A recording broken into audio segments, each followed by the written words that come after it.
Chapter 10, Act 10, The Bargain. Act 10, The Bargain. He slew Cagnazo as well? The man has become a force to be reckoned with. Golbez waved a hand and the scene of Cecil's victory that had been playing before him disappeared.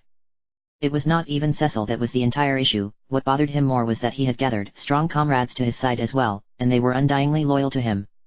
He had managed to gain sway over Cain, but even he knew the others would not turn so easily. Cain's heart made it far too easy, really.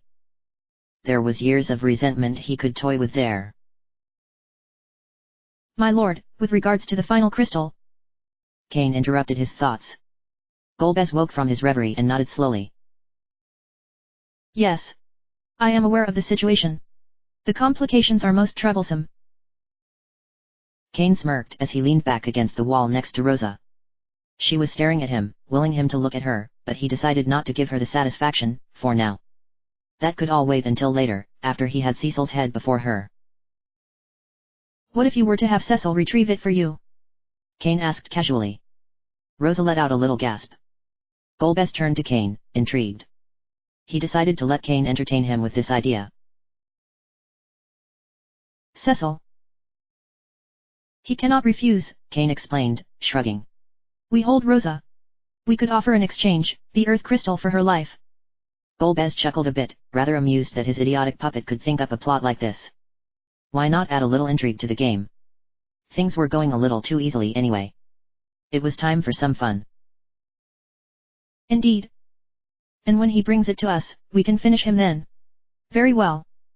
Golbez gestured towards the doorway that served as their exit for their chamber. Cecil is currently in Baron. I will go and deliver the terms, Cain said, pushing himself off the wall and reaching for his lance. Rosa bit down on her lip and blinked the tears out of her eyes. Cain. Cain turned around and smiled.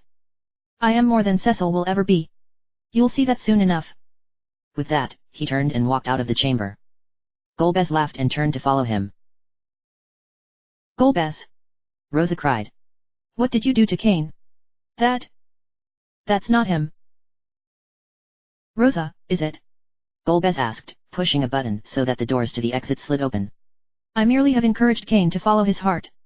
Is that a fluffy enough answer for your naive mind to comprehend? What?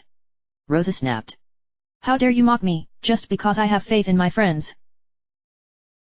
Well, dear Rosa, I suggest you find better friends then. Golbez laughed, and walked out the door, which slammed shut behind him. Rosa lowered her head. It was the first time she had been left alone since she had been captured. She felt the sobs she had been suppressing the whole time bubbling in her stomach and throat. Now, there was no one around to punish her for crying, at the very least. Cecil, I hope you are safe.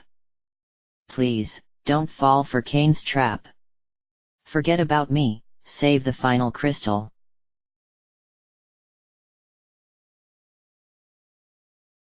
Sid was staring at a wall in the right wing in the grand hall of Baron Castle.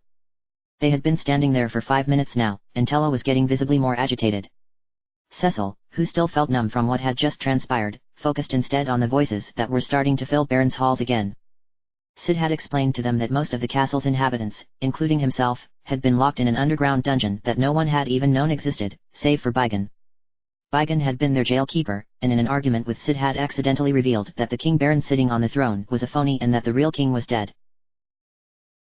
When Bigan had felt Cecil's presence in the castle, he fled the dungeon in haste to stop him from progressing any further and discovering Baron was a fake on his own. The fool had accidentally dropped the key to the dungeon on his way out. While Sid and his cellmates worked out a plan to get hold of the key, Bigan and Cagnazo had been defeated. The people of the castle are returning, Yang noted by the rising volume of voices. Will there be mass panic when the rest of the nation learns that King Baron is dead? Probably, Sid grunted, pressing his palms up against individual bricks in the wall. But the people need to know the truth, so I ain't stopping them. What's more important is that they know that the real king wasn't behind any of the foolishness that Golbez brought upon us. But Baron had no heirs, correct? Yang asked. So what will happen now? Baron may not have had an heir, but he raised this one like his son, Sid said, jutting an elbow out towards Cecil. So the country will be fine in his hands. Cecil's mind drifted back to the conversation at hand and blinked. What? Where is this confounded flying machine? Tella demanded. We've been standing here wasting precious time. Shut up, old-timer. Sid snapped. Have you ever heard the saying the darkest place is under the candlestick? It's right here at the castle. He pressed his palm into another brick, and this time it sunk it under his touch, a loud snapping sound ringing out. A door that had been camouflaged perfectly in the brick wall swung open, revealing a darkened stairway. The four men raced down the stairs, which ended at a wooden dock that was hanging above a darkened lake of water. Sitting beside the dock was a gigantic airship, made of the finest polished oak just like the Red Wings fleet. Sid pulled a remote out of his pocket and pressed a button, which caused a boarding ramp to flip down from the ship to the dock. Incredible! Yang cried. Tella crossed his arms over his chest. You mean to tell me this ship can sail the skies? I've never seen a contraption like this. Cecil trailed off, taking the remote from Sid's hands and looking it over. This thing can control the airship. I told you, this one is state-of-the-art. Sid boasted, taking the remote back from Cecil and putting it in his jumpsuit front pocket. He bounded up the ramp like a child running into a candy store, and threw himself at the steering wheel, giving it a hug as if he would to a lover. Sorry to have kept you down here so long, my sweet Enterprise. Cecil, Yang, and Tella followed Sid up the ramp, which came up after them with the press of a button from Sid. Sid began pulling and operating at the controls with blazing speed, and with a roar the ship's engine came to life. Now, let me show you what she can do. Sid grinned, and pulled down on a lever. The airship began to rise in the air, and a sliver of light above them began to grow wider and wider. Cecil realized that they were doors sliding open above them. The Enterprise rose through the doors and Cecil found that they were now hovering above Castle Baron. It felt like it had been forever since he had felt the wind blowing in his hair while on the helm of an airship, and now it almost felt like a purifying ritual. Tella and Yang, who had never ridden on a ship before, were both hanging over the railings, fascinated and awestruck. So Cecil, where to? Sid grinned. Cecil realized he had no idea where to even begin the search for where Golbez could be hiding out. As he was thinking about where to go first, the sound of another ship's propellers cut through the air. Cecil and Sid turned around and spotted another airship riding towards them, with a white flag hanging high. That's one of the Red Wings! Sid exclaimed. We mustn't flee! Cecil cried. They are hanging a white flag. They are meaning to surrender. Yeah, well I'm still preparing a Viagra spell in case they decide to pull something. Tella hissed. The ship rode up beside the Enterprise. Cecil ran to the side of the ship and Sid begrudgingly extended the ramp so that Cecil could cross to the enemy ship. However, a ramp extended from their ship as well, and met the Enterprise's ramp in the middle. Cecil stepped onto the ramp, willing himself not to look down at the castle and lake far beneath him as he stepped forward. He could see the other ship was teeming with monsters hidden underneath dark cloaks. At long last, a figure emerged from the sea of monsters, walking towards Cecil with a long, elegant stride that he recognized immediately. Kane, Cecil said coolly. He heard footsteps, and realized that Sid, Tella, and Yang had come out on the ramp as well. So, you did survive, Kane smirked. Impressive. And you got yourself some new drag as well. Cecil narrowed his eyes. Sid tried to push past Cecil, but Cecil swung his arm back to keep Sid at bay. Kane! Sid shouted. What in the world has gotten into you? Kane didn't take his eyes off of Cecil, completely ignoring Sid. Where is Rosa? Cecil asked through gritted teeth. She is safe, I trust. Ha, worried about her, are you? Kane smiled. If you wish to see Rosa live, fetch me the earth crystal from the land of Troya. Cecil shook his head in disbelief. Kane was seriously asking him to abduct the last crystal for the enemy? What? A craven play. Tella growled. I'll make contact once you've retrieved it, Kane explained. You would do well to hurry, if you value her life. How dare you? Yang cried. Rosa and Cecil are your friends. Cecil looked down and tried to drive back his anger. This is Kane Highwind, your best friend. But yet, this isn't him. Open your eyes to what you are doing, Kane. Cecil cried. Kane turned away with a sneer. This meeting is over. With that, he walked back to his ship, his ramp pulling back after him. Cecil was left at the edge of the Enterprise's ramp, the wind rustling his cape. He stared as Kane's ship pulled away and flew over the horizon, out of sight. Cecil? Yang trailed off, touching his shoulder. Let's go back on board. Cecil wordlessly followed the others back onto the Enterprise. Sid walked to the steering wheel and finally let his rage explode. Cecil, what the hell is going on here? Rosa disappears, and now Kane is with Golbez. Kane? Cecil turned away. He could still barely get the words out of his mouth, no matter how many times he had to explain it. He's with Golbez now. I don't know what happened, but he turned against me while Yang, Prince Edward of Damcyan and I were trying to defend Fabul's air crystal. He helped Golbez take Rosa. Edward, Yang, and a summoner named Rydia had come with me on the ship we were taking to Baron so we could find you and rescue her. But we were attacked by Leviathan, and we got separated. Rydia and Edward. Cecil shook his head. They were killed. What? Sid bellowed. That little bastard. When I get my hands on him. Does he realize what he has done? Don't. Cecil cried. I don't understand it yet, but no matter what has transpired, he's still Kane. Sid saw the pleading look in Cecil's eye. He opened his mouth to say something, but thought better of it, and turned back towards the steering wheel, muttering under his breath. What do we do? Yang asked. Cecil clenched his fist and sighed. We make for Troya. Sid, set us on a course for the northwest.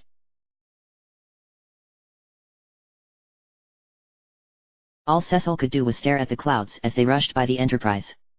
Tella and Yang had retreated below deck so they could explore their first airship, and hadn't asked Cecil to come with. Cecil knew that they were just trying to give him time to think, however. Sid was busying himself at the front of the ship, steering. Even by airship, Troya was still hours away from Baron, and nightfall was fast approaching. Cecil lowered his head to his hands and closed his eyes. He knew that what they were doing was fundamentally wrong. First off, he wasn't even sure how they were going to get their hands on the Earth crystal. There was no way he was going to steal it. But that didn't leave much of an option besides marching up to the castle and asking politely if they could borrow it.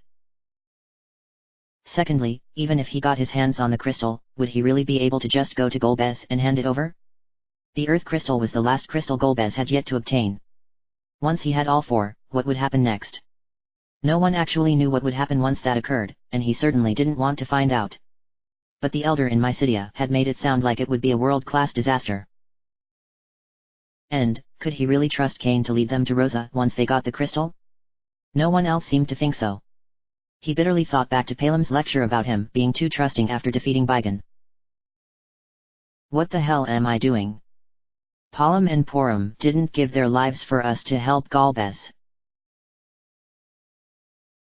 Troya was a country that was nestled in a forest that spanned nearly half of the continent it sat on. Cecil had never been there before, but from what he knew they were a peaceful nation that kept mostly to themselves and strived to protect the Earth crystal. Troya had no royalty, but were instead ruled by 8 epops, who were all sisters believed to be descended from an Earth goddess. Troya didn't have an army, but the guards for the castle and the town were all women. Cecil? Sid called. We're almost there. Cecil looked up and blinked. It was dark now, and he could hardly see a thing except for the stars twinkling above. The twin moons were well hidden behind clouds. He let out a loud yawn and slowly stood up. He must have fallen asleep. Sid lowered the Enterprise gently to the ground as Yang and Tella emerged from under the deck. Cecil rubbed his eyes and looked up. They were at the edge of the town that sprawled all the way up to the palace, which was well lit in the distance with torches hung all over. A few townspeople had poked their heads out of their homes to see what all the noise was. The propellers slowed down as Sid turned off the engines, and the ramp lowered to the ground. Do we have a plan? Yang asked. We'll just need to explain ourselves to the epops, Cecil sighed. We can't give the crystal to Golbez, but if we don't retrieve it, we'll never find out where he is hiding. So I thought. He sighed, not believing this was coming out of his mouth. We could ask them to borrow it. Yang, Tella, and Sid didn't say anything. Finally, Sid shrugged and laughed. Do we have any other choice? We'll let Cecil do the talking though. He's more of a lady killer than me. Cecil smiled slightly. Perhaps they would manage to pull this off. They stepped off the Enterprise and made their way into town. The streets were mostly empty, save for the patrol women that were walking up and down the streets in rather distracting pink leotards and white high-heeled boots. Sid let out a whistle and a patrol woman stopped, marching over to Sid and putting her hands on her hips. "Excuse me? What in the world are you whistling at?" I'm sorry," Sid squealed. "I thought you were a dancer." "A dancer?" the woman cried. "How insulting. This is my police uniform." Sid turned red and bolted away. Cecil, Tella, and Yang laughed as they ran to catch up to him, the woman screaming profanities at them as they left. It felt so weird to laugh at a time like this, but Cecil knew that if he didn't, something inside him would burst. And Troya felt so far away from mutinous Baron and war-torn Damsion, it was almost like they really could gain the upper hand in the battle this time. As they approached the castle gates, 2 guards stepped forward and bowed slightly to Cecil and the group. "Good evening, travelers. What brings you to Troya Palace at this hour?" "We have desperate need to speak to the Epops," Cecil explained, bowing quickly in return. "I am Cecil Harvey, of Baron. This is Tella of Capo, Yang Fangliden of Fabol, and Sid Polendina, also of Baron." "Ah, of course, you must own the airship we saw landing if you are from Baron," the first guard said. "But I'm afraid the Epops retire early in the evenings as of late, they have been through many arduous trials these past few days." Yang, Tella, and Sid all gave each other a look. Had Golbez already harassed the Epops for the crystal and yet somehow failed? "I see," Cecil replied. "Then perhaps we would be best advised to return in the morning." "Nonsense," the second guard replied. "Troya does not turn away those in need no matter the hour. I can see in your eyes that you too have endured trials, and you have come far if from Baron. We will not have you sleeping in your airship. Stay here at the castle tonight, and then approach the Epops in the morn.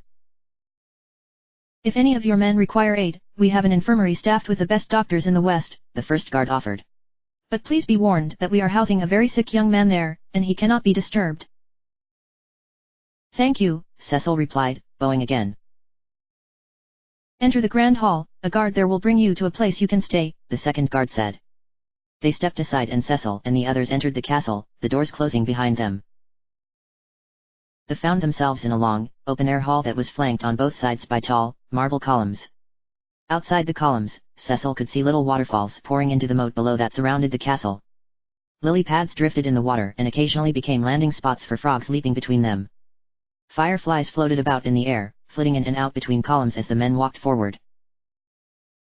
"It's beautiful here," Cecil said. "This is the bounty of the Earth Crystal, I'm sure," Yang replied. "The beauty of Troya and her people is truly unmatched. The twins would have enjoyed it here." Tella trailed off. At the end of the hall, they were greeted by another guard, who gave the customary bow before speaking. Cecil could see what had to have been the grand hall behind her. A large gold and marble fountain stood in the middle, water pouring out of a gorgeous maiden's bucket as she sang to the heavens. Further ahead there was a purple carpeted staircase that led to what Cecil assumed was the Epops' chambers. Soft music was pouring from the ukulele of one young woman, who was sitting in a corner against a column and strumming it with her eyes closed. Several children were surrounding her and clapped politely as she started a new song. "Good evening," the new guard said. "Are you looking for a place to stay tonight?" "Yes," Cecil replied. "If we may." "Please follow me," she replied, gesturing with her hand. She proceeded into the great hall and turned left, leading them through a doorway and up a short staircase through a tower. "You may use any of these apartments," she explained as she stopped in front of a row of open doors. "If you desire an audience with the Epops, I suggest you rise early. Good night." She bowed again and took her leave, clicking back down the stairs in her heels. "This is worlds apart from Baron's welcome committee, Sid joked.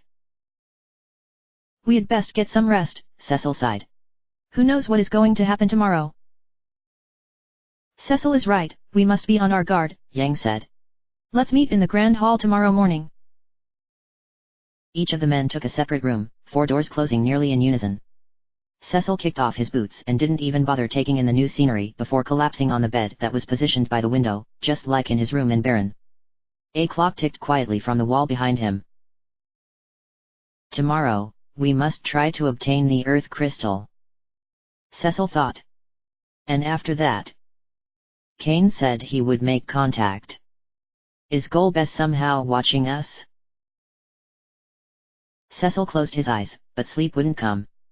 All he could think about was the light leaving Palom and Porum's eyes, the hateful glare Kane had given him on the airship, the way he discussed Rose's life as if she were a stray dog and not one of his best friends.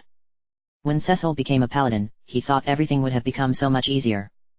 But here he was, getting ready to possibly hand over the Earth Crystal to the enemy. How long had it been since Rosa had been taken?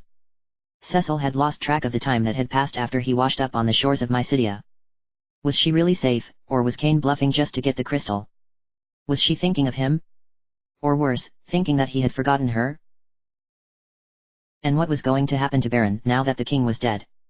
Cecil racked his brains trying to think of the day Cagnazo could have possibly taken over Baron, but nothing in particular stood out in his mind besides the day he had been ordered to steal the water crystal of Mysidia. But what about the day that the king had asked Cecil take up the dark sword? Was that the real Baron, or Cagnazo? If it was Baron, did he know the dangerous path it would lead Cecil down, or did he think it was something Cecil could overcome?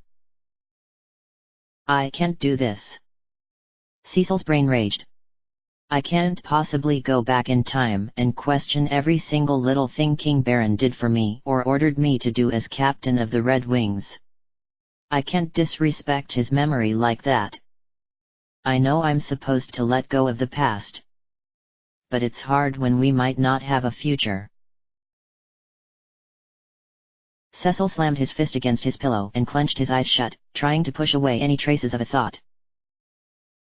La la la la. La, la, la, la. Cecil opened his eyes and lifted his head. A distant song was barely making its way through his open window. The voice was weak, but undeniably beautiful. Cecil pushed himself up and looked outside the window. However, no one was there. Strange. Where is that music coming from? Cecil asked aloud. He laid back down and closed his eyes, grateful to have something else to focus on. He tried to make out the melody as he drifted off, as it sounded so familiar. But he couldn't place the name.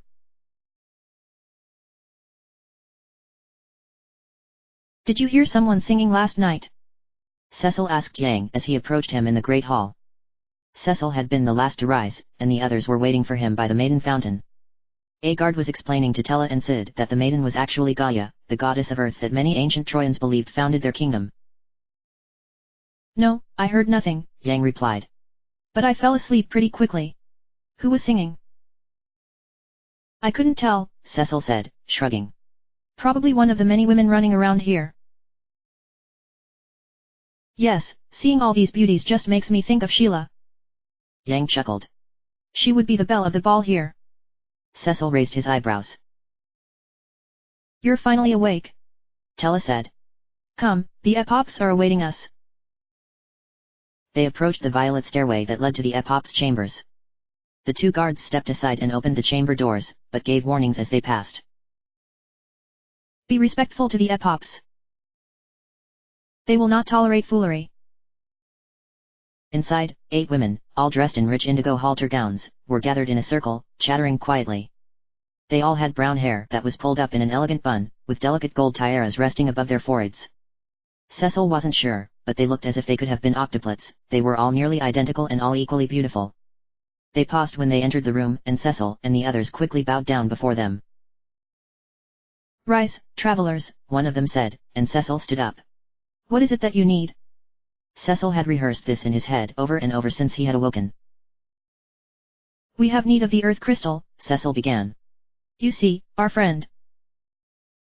Say no more, the second Epop said, waving her hand. I'm afraid that is impossible. Cecil felt his heart drop into his stomach. He started, but the third Epop interrupted. You see. It's been stolen.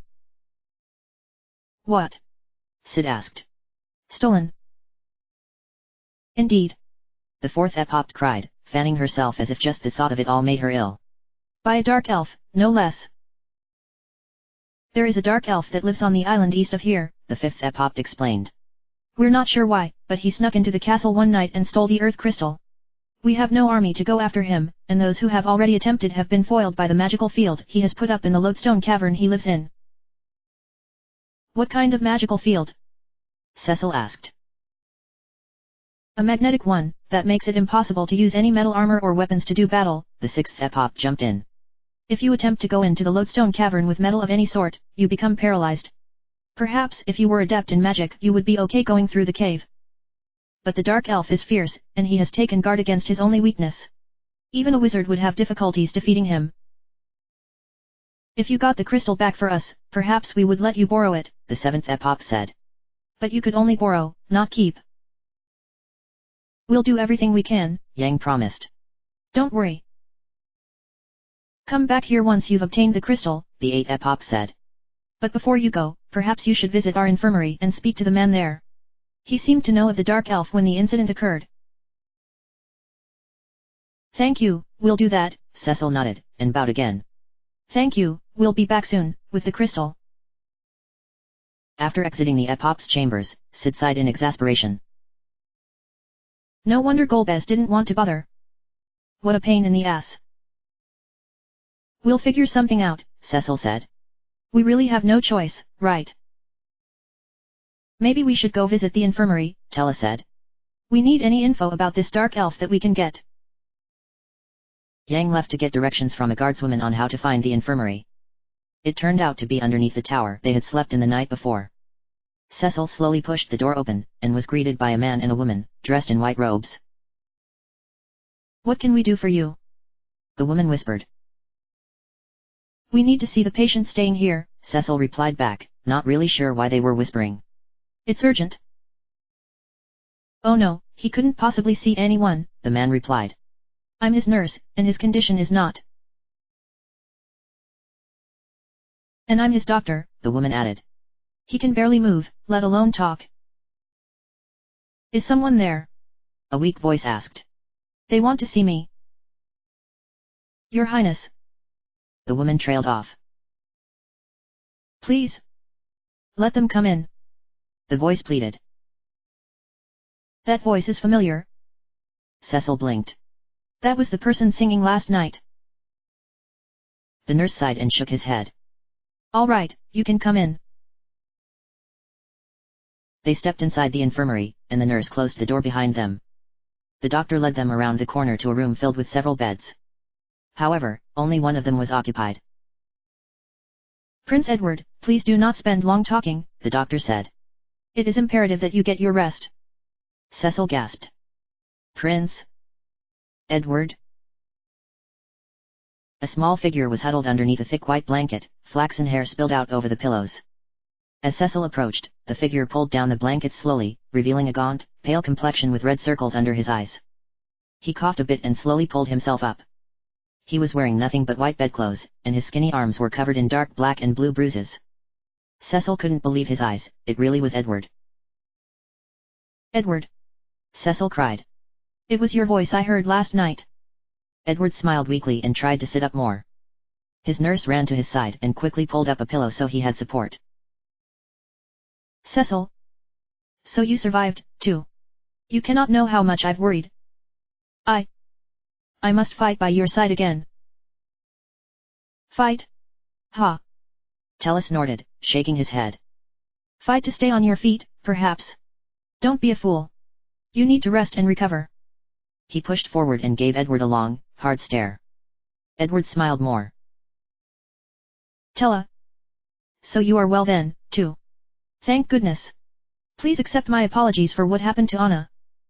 She died. Died because of me. Tella looked away, adjusting his glasses. Please? Edward whimpered. Know that I am truly. Hack hack hack. He coughed violently and gasped for breath, clutching his sheets. Edward, you mustn't strain yourself to speak. Yang cried. Tella stepped aside as Yang approached Edward's bedside, kneeling down and taking hold of his shaking hand. Edward had grown so small that his hand was completely enveloped in Yang's. Yang, and you are alive too? Edward paused a moment to catch his breath. What? What of Rydia? I'm sorry. Yang shook his head. I could not save her. She was swallowed by Leviathan. I see. Edward sniffled and reached up, flicking a tear from his cheek. The poor child. Please forgive me. All of you are fighting, and I but lie in bed. Don't you worry, Sid said gently, or as gently as he could in his normally gruff voice. Me and my enterprise are taking up the slack. I hear you risked your life for Cecil and Rosa. Now, it's my turn. You just leave things to old Sid for a while, you got that, Your Highness? Oh, so you're Sid? Edward asked. Then, you escaped with an airship? Wait. Cecil, what has become of Rosa? She remains captive, Cecil replied. Cain has demanded Troya's Earth crystal in exchange for her life. But the crystal has already been stolen. By a dark elf, Edward asked. Yes. I had heard. The castle has been in a panic about it. Cecil, I want you to take this. He twisted over to the other side of his bed, digging around in a small leather pouch and pulling out a thin blade of grass. Cecil held his hand out, and Edward dropped the blade within it.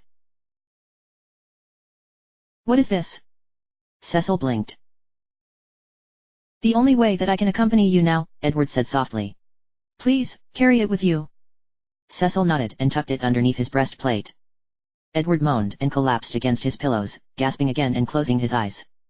The nurse came over and gave Cecil a look. Cecil nodded, and the group turned to leave. Cecil, Edward moaned as he sunk down into his bed.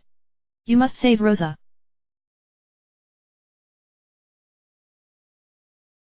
Well, I've got wonderful news, Sid said sarcastically as he plunked down on a stool across from Cecil.